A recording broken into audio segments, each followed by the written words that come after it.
He's been cruising around in the desert in a rental SUV, going up and down sand dunes and sliding around, and then he hit a rock. He totaled the SUV. He's okay, he's just fine, but the SUV is not going anywhere. And he realizes that he's going to have to walk through the desert and try to reach town on his own. So he looks around in the car and sees that all he has left is one water bottle that's been partially drunk and the car keys. Mark's never been accused of planning ahead. So he finishes the water bottle, grabs the car keys, steps out of the car, and just before he starts walking, he realizes, well, there is wiper fluid in the engine compartment. I'll fill the water bottle up with that, and if it gets really desperate, gets really down to it, then I might go for it. But I think that there's some sort of poison in there that they put in to discourage people drinking. So he fills his water bottle up with the wiper fluid, puts it in his pocket, and sets on his way in the direction he thinks leads towards town. He's walking, and after hours and hours, and sand dune after sand dune of walking, he looks around on the horizon and sees only sand. The view is not pulchritudinal, it's destitute. There's no city to be seen. He takes a look at that water bottle, eyes it really carefully, puts it back in his pocket. No, not yet. Continues walking. Another hour, another dune, another hour, another sand dune or two. He looks around some more, nothing anywhere. But then at the bottom of the sand dune he's on now, he sees a black disc in the sand. It looks like it's made out of stone. It looks like it has an etching of a tree on it. He figures it must be about 16 feet in diameter. And to celebrate this newfound discovery, he decides to drink the wiper fluid. Tosses it back, drinks it, starts chugging it. And then the sun glints in his eye, and he loses his balance. He goes tumbling down the sand dune. His sun-soaked skin being seared by the sand. He feels like he's on fire as he's rolling down. Lands on this stone slab in the ground, and it's cool to the touch. It's not hot at all. It's not been heated by the sun like you'd think. And though his vision is starting to fail a little bit from his exhaustion, he can see in front of him what looks like a pole sticking out of the ground, maybe 4 feet. And wrapped around that, a nice big rattlesnake. Just before he can realize what kind of danger he's in, he hears a voice say, "Hello, how are you?" And he says, "Hello?" Through his parched throat and his cracked lips. The voice answers back, "Hi, yeah, is there anything I can do for you?" And he said, I'd love to not be thirsty anymore." And then he collapses from exhaustion, just a second too late to hear, "Your request is granted." He's not sure how long he's been out, but when he comes to, he feels an incredible pain in his shoulder. He sticks his hand under his shirt, pulls it out, and he sees blood on his hand. And in his frustration and his surprise, he forgets for a minute that snakes can't talk. He says, "You bit me, why'd you bite me?"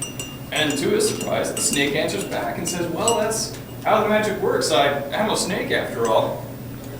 But you're not thirsty anymore, are you? And you'll never be thirsty again for as long as you live." And he says, "Well, that's amazing. What else can you do? How can you do that?"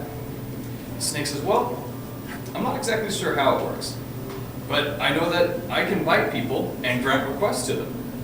As far as the other stuff that I can do, well, I can make personal improvements. I can make you smart, but I can't make you rich. I can't make people love you, but I can make you more handsome, more lovable." The guy asks, Mark specifically asks, "Well, how'd you get here? What is this place?" And Snake says, "Well, I can't really answer a question like that until you've made a second request, and you're bound to secrecy." "Bound to secrecy," Mark says. What's that mean?"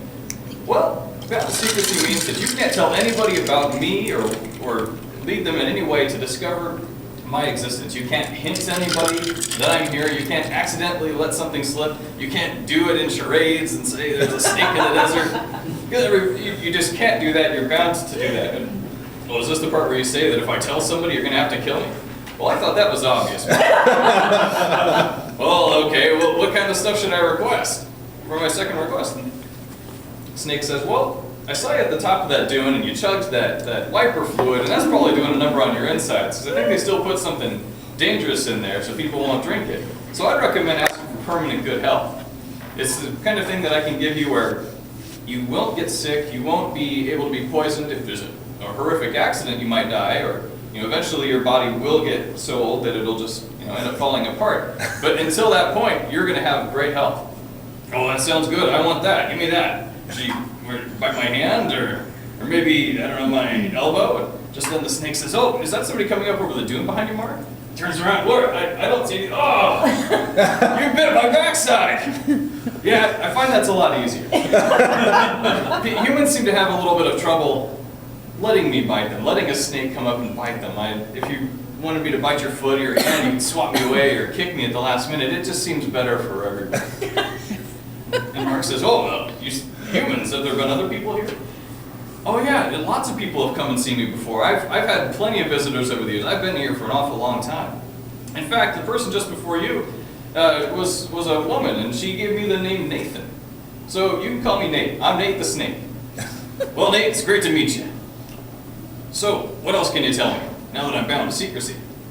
"Well, other people have noticed, and not me myself, but other people as they've been rolling down the dune toward my home, I've noticed that there's an etching of a tree on this stone, and this pole, this lever actually that I'm on, looks like a branch coming out of that tree.